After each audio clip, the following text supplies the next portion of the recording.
Oh, okay, okay, all right. Take five. Okay, take five.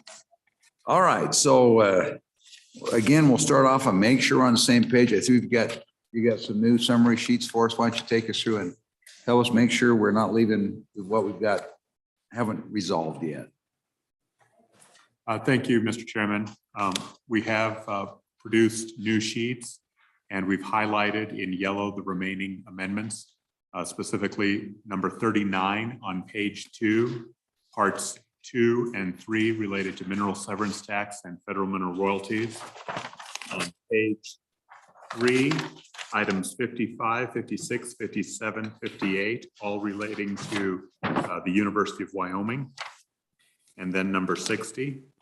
I would also just comment on item number 61, the technical corrections, which you adopted. We did include a item in the explanation only, not in the law, an item that did not belong in that box. It was supposed to be in a box on the next page. But so when you adopted the technical corrections, you only adopted technical corrections. You did not adopt that substantive point. And on page 4, items 65, 66. Sorry about that. 68, 72, and 73. These primarily relate to budget balancers, transfers, tips. However, number 68 applies to the University of Wyoming Center for Smart Contract Research Development.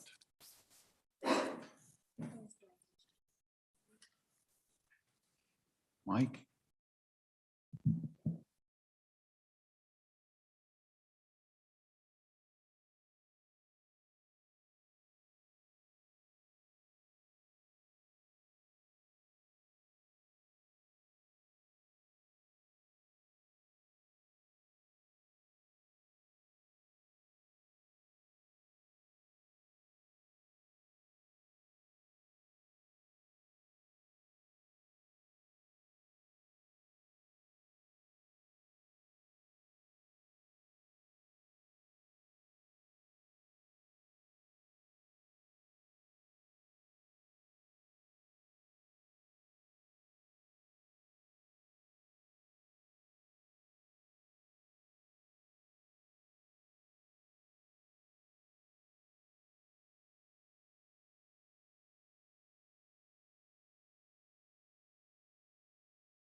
Mr. Chairman?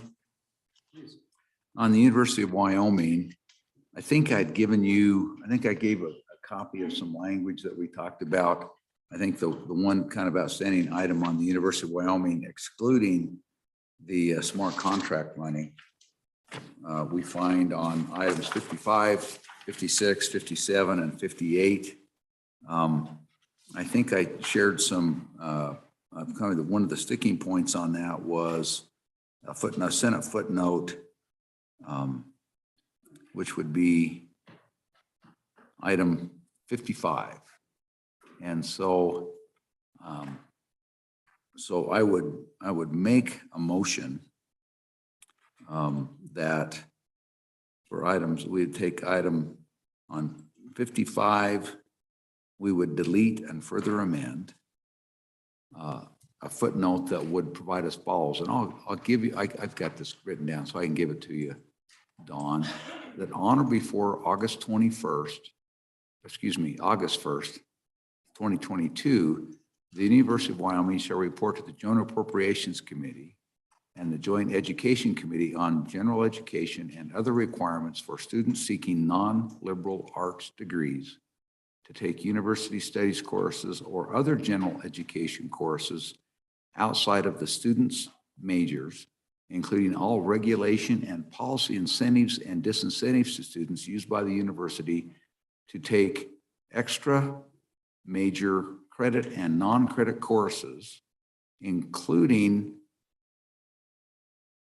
it's called student registration bumps, and the effects of these requirements, policies, and other university actions on student choice and the cost of education to students and their families. And let me just go back and explain this the bumps in the student registration bumps. There is, it's been reported, come to our attention that one of the things that the university does is they have some non-credit courses they want all students to take. Some of them have to do with healthy sexual practices, some have to do with drinking, some of them have to do with a number of other things. And if you don't take those courses, you're not required to take those courses, but if you don't take those courses, they will bump your registration to the last day of registration so that you effectively can't register for the courses you want. And so if that's reported to us that that's happening, and that's one of the things, that's an example of a disincentive or an incentive that they use to do students that doesn't say you can't, you have to do this, but you might as well be. So we just want to know about those things because those things add burdens and they cost money to the families and the students to do there at, and as we've talked about, I mean, there's some, we've had some people have written and talked about they're taking as many as 25 extra major hours in various other general education courses that have nothing to do with their major in order to get out of the university. And so I think we just want to find out about these things and see if it's a problem or not a problem. And that would be the effect of that footnote. Go ahead. Sorry. No, we can talk about that. I've got a package of things for the university to do. But anyway, we can stop there and visit about that. Mr. Chairman, my only question is at the very end of all that you stated, that you said cost of education to students and their families, and I'm just not sure. Well, I think that families are affected in an ancillary way. I think it's really, ultimately, the study can only be related to how it affects the student. Fair point. Fair point. I don't think that's a problem. It's that, you know, it was fair point. So I haven't, that's a friendly amendment just to be education to students, cost of education to students. So, Mr. Co-Chair, I find it really interesting if what you say is correct. I think that's something that we, my question is, at what point in time in the next spring semester, also, will this go into effect, and we want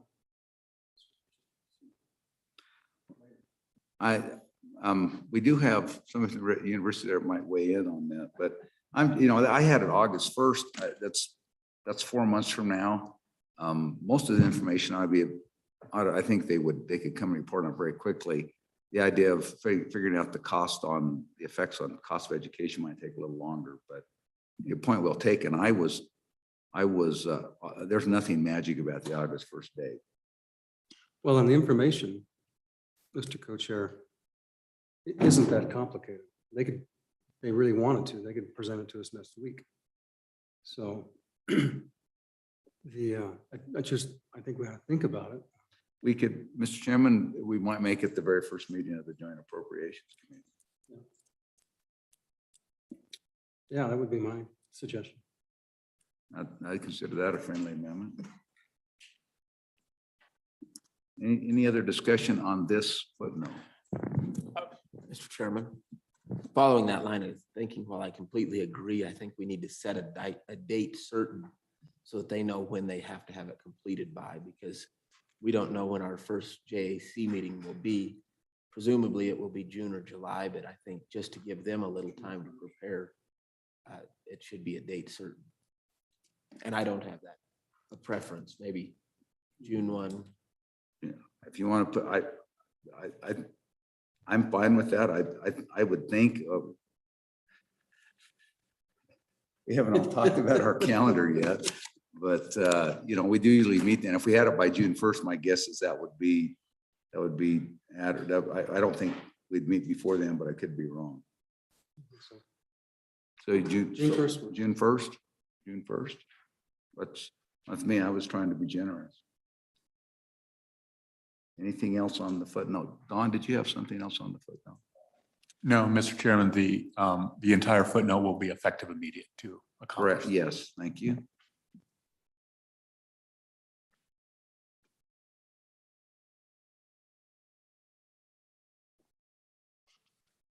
Okay, anything else on this footnote? Now, if we can, I'll continue with the proposal. We can. That then on, I think on the other two items, item 56 and 57, both had to deal with the Wyoming Shop Wyoming program. In talking with the university, their plan is that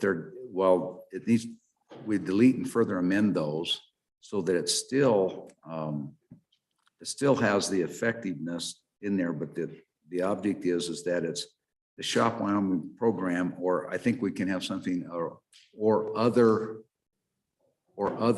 equivalent method, other similar equivalent method, near equivalent method, Mr. something Chairman? like that.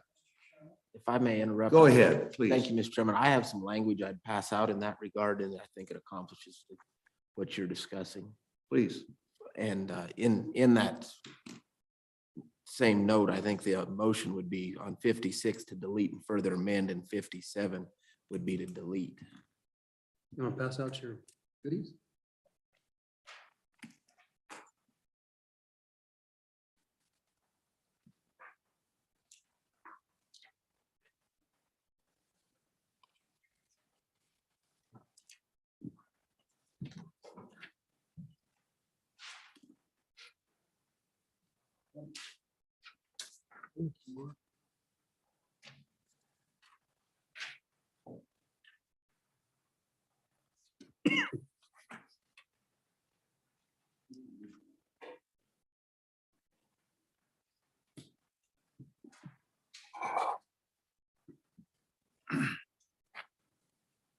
Okay, go ahead, Representative Walters. Thank you, Mr. Chairman.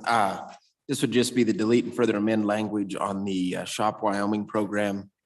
And we would use the language of this general fund appropriation, 250,000 shall only be effective at such time as Shop Wyoming Marketplace program or an equivalent internet marketplace program is made available to Wyoming companies for the sale of firearms and or firearms related products as prescribed in 1310-302A. Okay. It's So with that, any discussion about, go ahead, Senator Hicks.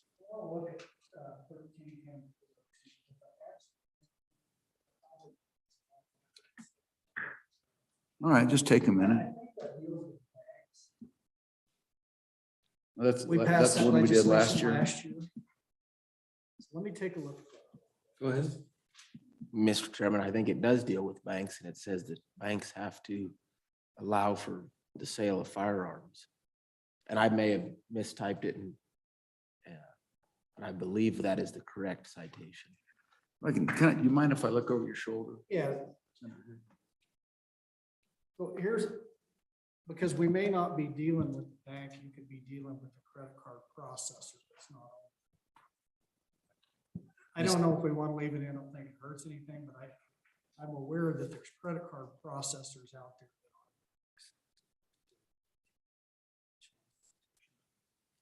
All this says is you gotta comply with its contents.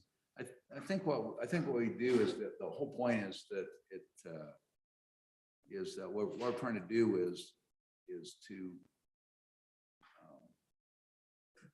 avoid or restrict the type of discrimination that we did in the year ago with respect to financial institutions.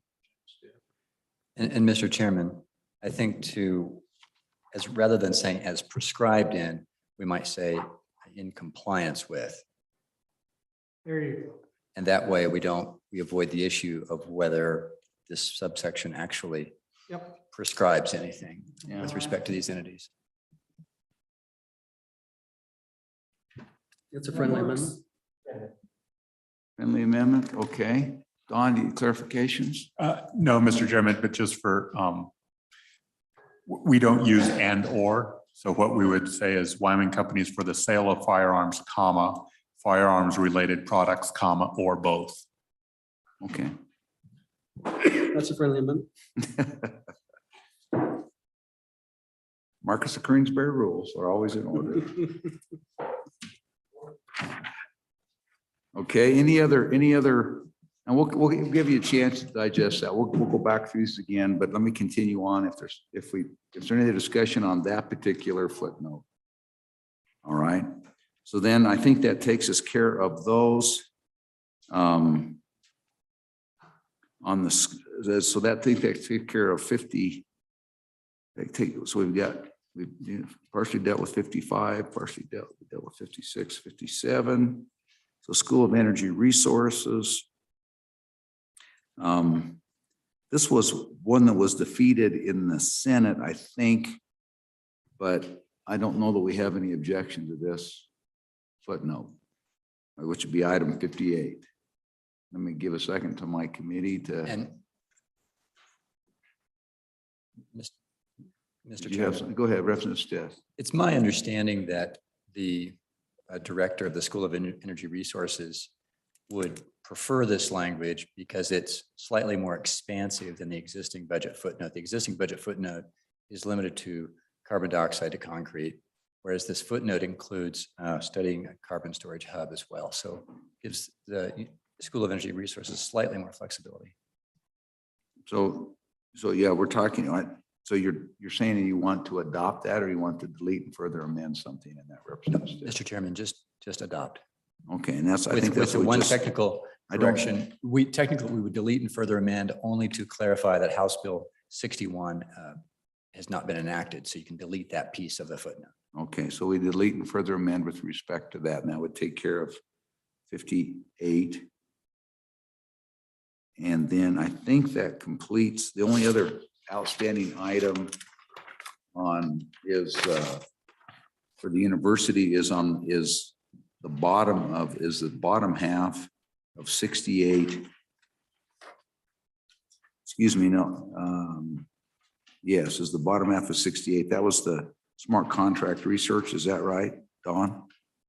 Mr. Chairman, it's the entirety of item number 68, both. Okay, thank you. Thank you. It's all of 68. Thank you. And so my understanding is that that is not forthcoming. We don't have any information that's forthcoming. So we would simply recede from the Senate position and allow the $4 million to revert. And so that is, I think that is the amendment. I think that completes everything that has to do with the University of Wyoming. So going back. Instead of reverting, can we go to the capital square? I don't.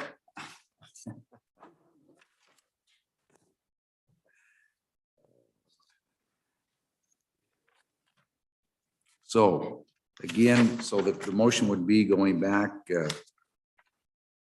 we'd be dealing with items 55. I think we've got footnote language that we've talked about there. Item 56, we delete and further amend. So we're deleting and further amend. Item 55 is discussed. We delete and further amend. Item 56 and 57 is just deleted. Then we adopt item 58. And then we, I guess we delete, and we're deleting item 68. Is that the right recitation, Don, as far as what you have down as well? Mr. Chairman, one modification on item number 58.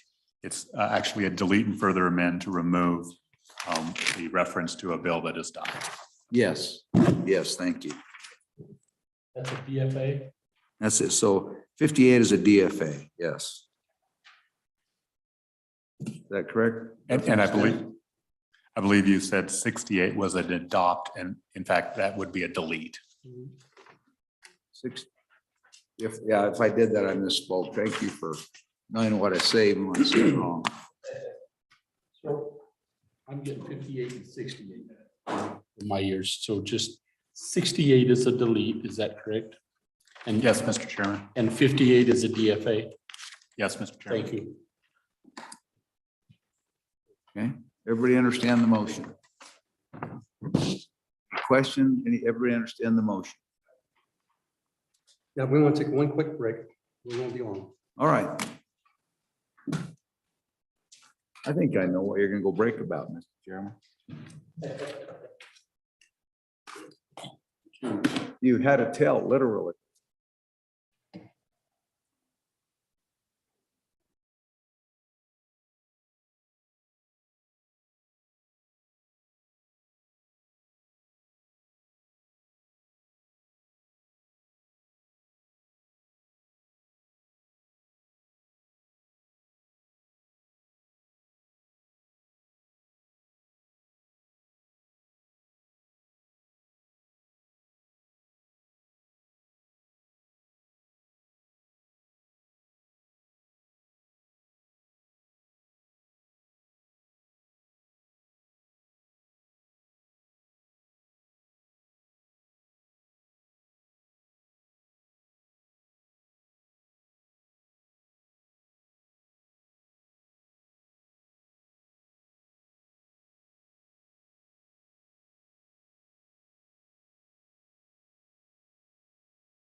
So, Mr. Co-Chair, it's the, in our committee, on our side, it was a 4-1 vote.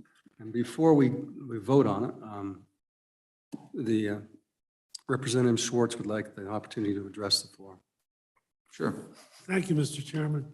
So while I am in support of most of the motion on the university, Senate third reading 9, I cannot support the proposal. At our end of the hall, we determined that that amendment was not germane. I continue to believe it is not germane. Consequently, revising it is not acceptable. On many grounds, it is not acceptable to me, so I will not be able to support this motion. Okay, thank you. Anyone else want to make a statement? Anyone else want to make a statement? All right, are we ready for the vote then, Mr. Chairman? All right, all those in favor of the motion, say aye. Aye. Those opposed, no. All right, that motion has carried. So now we're down to, I think we're down to the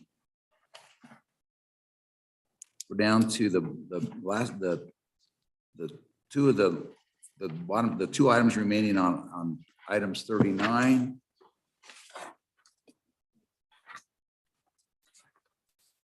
We are the ECA, which is item 60. And then items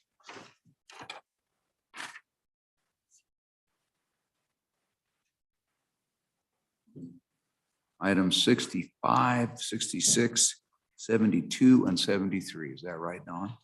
And those with some fun tips. So we had talked about, and we kind of got down yesterday. We had some of this resolved. I don't know if there's been changes there. We were down mostly down talking to the funds flows on federal mineral royalties and severance taxes, I think, were the remaining outstanding items. Is there discussion, or does anybody have any proposals with respect to that issue, or do we need to back up, or are we okay if we visit about that issue right now, Mr. Co-Chair? Okay, so talking with Mr. Vice President, Senator Hicks had looked at that, and I think he might have a question or something about at least, and you may have to do. I think he may have talked. You may have done some pre-work on this, so we could have some answers. But Senator Hicks, are you ready to talk about that?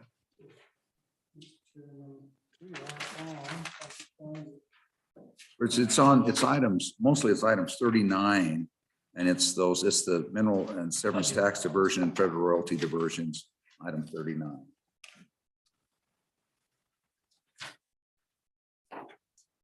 So on 39, Mr. Chairman. Is your mic on, Larry? Yeah, I'm just not talking into it, so. Thank you. So first, does everybody have your flow charts? Everybody got those? I can't find mine. It's just a disastrous because it has all my notes on it. Oh, here it is.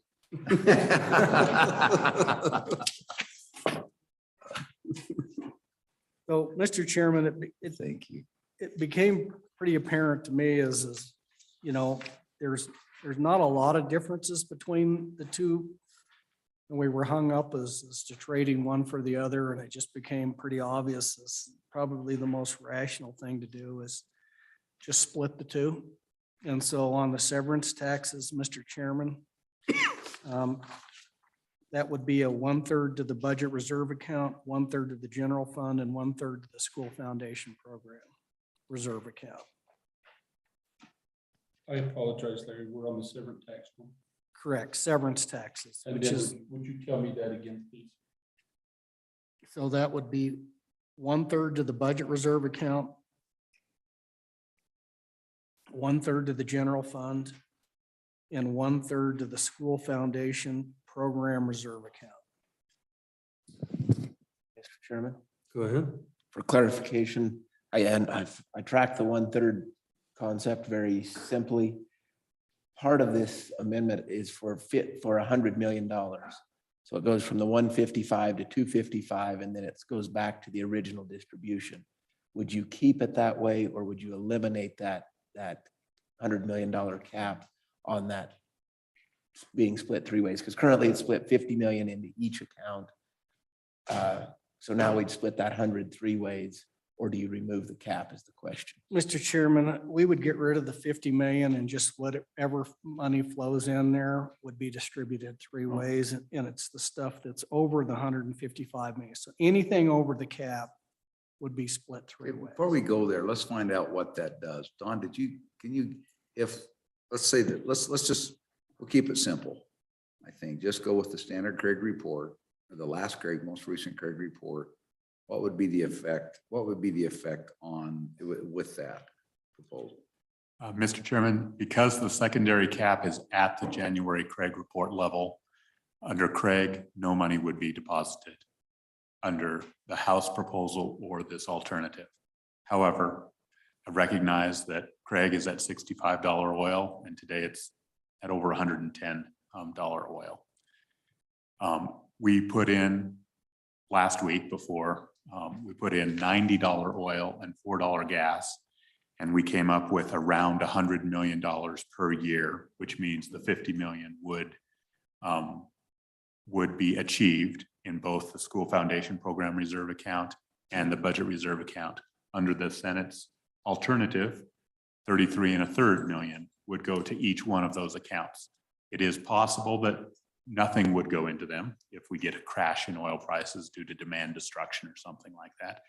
It is also possible, given $115 oil rather than $90 oil, that it would not be limited, and it is limited under the current House position to a maximum of 50 million in that account. Okay, so if I understood what you said, on $90 oil and $4 gas, that you would end up with, in the 1/3, you'd end up with basically for the biennium, or excuse me, for the biennium, you'd end up with 33 1/3 in each? No, 66. 66. Okay, that was just for 1 year. 66 1/3 in each of those. Okay. So before we go on there, I think that's not the end of your proposal, but stopping right there. Any questions about this part of the proposal? Any questions about this part of the proposal? Okay. So go ahead, Mr. Vice President. What's the other? Mr. Chairman, so we're going to deal with the federal mineral royalties, the FMRs, and that's section 315. And so if we just looked at the House's position on that, we had half into the school foundation program, half into the budget reserve program. What we would do is do 40% into the school foundation program and 60% into the budget reserve account, instead of half and half. So, and if we do that, Don, what kind of, I see you, careful, I don't want to interrupt your thought process. So do you have any, so can you give us the same kind of analysis on this side? Mr. Chairman, to begin with, the secondary cap was set at the January Craig levels. So under Craig presumptions, no money would be deposited in this under the House or the Senate position. I recognize the reality is not necessarily conducive to the Craig projections today. Who knows what it'll be in 18 months from now. And we had estimated that approximately 20 million, and I apologize, I think I mentioned to some House members, $20 million would be deposited per year into the school foundation program, more than under the statutory formula. And that's just a differential between 1/3 and 1/2. So about a 17% improvement. I believe the Senate's position was to change that to 60-40. So you would be looking at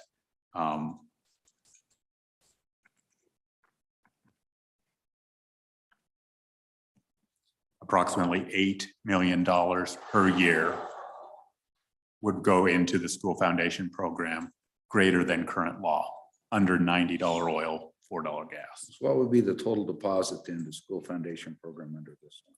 you think, under that scenario with the $90 oil and $4 gas? Yes, Mr. Chairman. A total would be $82 million over the course of the biennium, more for school foundation program reserve and school foundation program than otherwise would be expected under current law. And what's the calculation for the other side, either, but this combination, well, for the budget reserve account? So 82 million less on the general fund budget side, 82 million more on the education side. Okay. Mr. Chairman. Lost me. Thank you, Mr. Chairman. I think that 82 million Don's referring to is the 75 million that we're talking about, plus the 8 million that would come from this tip. Is that correct? Pretty close. It's 66 from the severance tax and 16 from this amendment. Mr. Chairman, and I apologize that because I'm not tracking.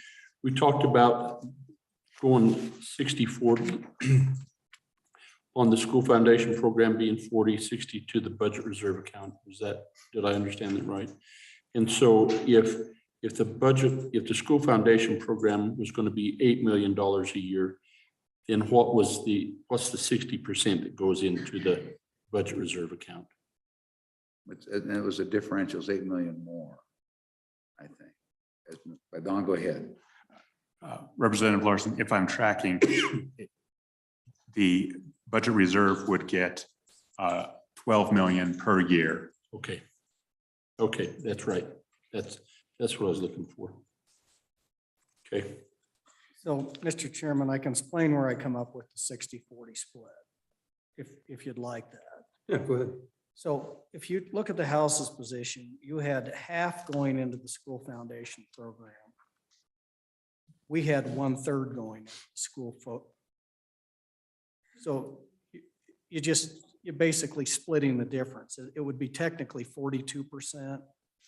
But 60-40 was, at 2%, we're starting to deal with a little bit of rounding area. So the same thing, we had 2/3 going into the budget reserve account. You guys had 1/2. So again, just basically split those in two, 60-40. I mean, we could actually come up with the exact percentages, but they're going to be very close to that.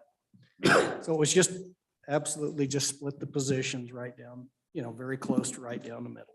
And it has has the benefit of a little bit of simplicity. I think it actually helps a little bit, but. So you want to go visit about it? or- Yeah, we'll have a quick chat. And Don, why don't you join us? My guess is we're gonna have a question. Okay. Is there more to that? Well, and at the end of the day, then I think Then that they- resolves it. Then we're We back. roll in the other. We maintain where we got to yesterday. I think this was the only last issue we had. So we're still at the same place we left off yesterday, except for these. I think this finishes it off.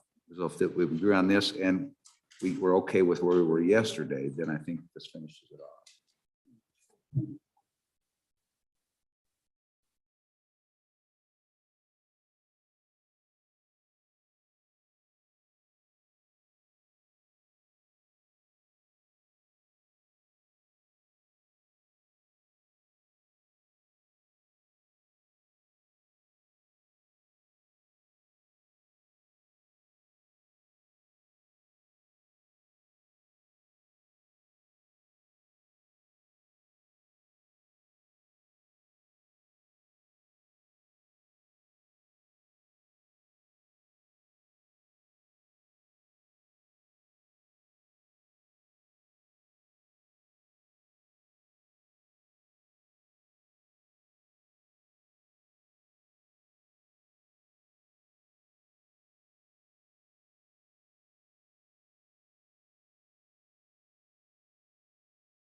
Okay.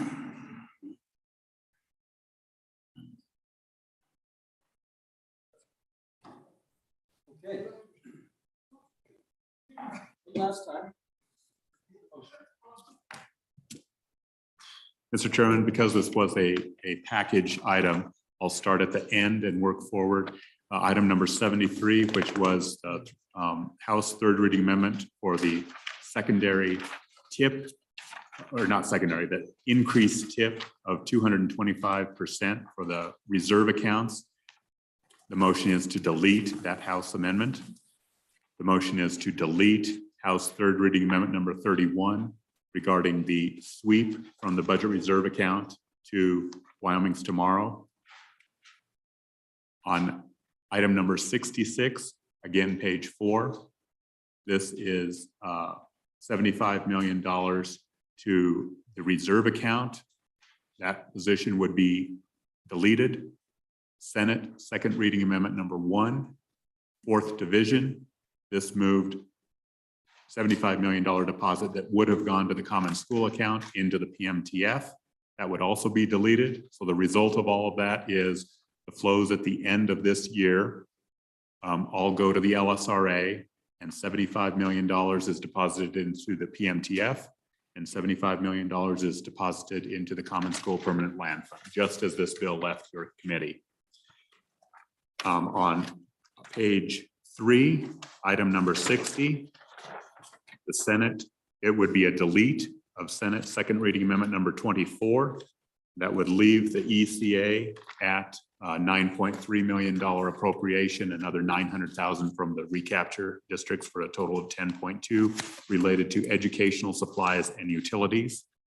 And then finally, And that was the original budget position. correct. Okay. Finally, on item number 39, with respect to section 314, which is severance taxes, all amounts over the January Craig estimate would be distributed 1/3 to the budget reserve account, 1/3 to the general fund, and 1/3 to the school foundation program reserve account. And finally, Mr. Chairman, on section 315, federal mineral royalties, all amounts over the January Craig would be split 60% to the budget reserve account, 40% to the school foundation program account. That would be a delete and further amend for Senate second reading amendment number 1, division 2. And just one point of clarification on on section 314. So it's item 39, section 314 is 1/3 to the budget reserve account, 1/3 to the general fund. And I think you said, you did say school fund, what is it, it's the reserve account. It's the SFRA, right? It's the SFRA, right? SFRA. Okay. All right. Thank you. Any questions? Any questions? All right, ready for the question? All those in favor say aye. Aye. All those opposed, no. That motion has carried. I think that's it. Is that it? Mr. Chairman, that is it. We will commit to emailing you the language over this weekend. We do need 3 signatures from each side. I believe we can take electronic signatures if that's necessary. And I know there's some movement of folks over the weekend, but we will be tracking you down Monday morning. So please be aware that we'll be running around. And for those of you who may be out of town, we will we'll send you the language via email, and we will not be sending your language. Text it. Please text me. I will Please do so. text me. Thank you. So we'll present to the floor on Monday. That's correct, Mr. Chairman. And keep in mind, this is kind of a 2-step process, although we cheat in the bill this weekend. You present to both floors. This will be a Senate file this year. The floors then vote on it. And then technically there's a fair bit of processing behind the scenes between the clerks and our bill processing. And then ultimately the chairs have to sign the enrolled act On that day. on Monday before you adjourn. Then there would be Tuesday, Wednesday, Thursday provided to the governor for any vetoes. If he chooses to veto anything, those vetoes would come back to the Senate for a first opportunity to override or not. The House has an opportunity to override only the items that the Senate overrid. So in terms of your time, what I'm thinking of is if you can meet with us either Sunday night or early Monday to help us walk through the explanation, what works best for you? Mr. Chairman, I think we could accommodate either of those. We will have updated sheets with the Ds and As for both floors. And then there will be a report, which will include some language as well as each amendment listed. We also provide a cheat sheet for the Appropriations Committee. Summary review sheet. Yeah, excuse me, summary review sheet, which describes the amendment. So you just don't have the number. We'll give you a phrase there that says, oh, this is the, the energy matching funds for public infrastructure. That sort of thing. And I think what I'm thinking of is, for example, what we just did. If we'll need to be handy if we have the numbers or our fingertips. What did this do? What did we gain? What did we lose? When we came to the middle, how do we get to the middle? What was that side, and anything else that's complicated like that? I think it might be useful for you. Yeah, and Have that included as part of our summary. if you could do that just like that front page, back page on the supplement, on the that you did for us that helped us through that, and just put the numbers in it. I think that'll be a lot easier than us trying to explain it. It just turns into word salad after a while. We can do that, Mr. Thank you. And then if you'll let me know when you're getting together, I'll make sure that I'm someplace that I can submit, if that's okay. What's easy? Sunday. Either one of those. Actually, Sunday evening probably worked the best because I know where I'll be. On Monday, I'll be traveling back. And so I have good internet. I know I'll have good internet on Sunday night, Sunday evening. Take the time, Drew. Karen is waving me down. Are we? We're adjourned. Okay, we're adjourned.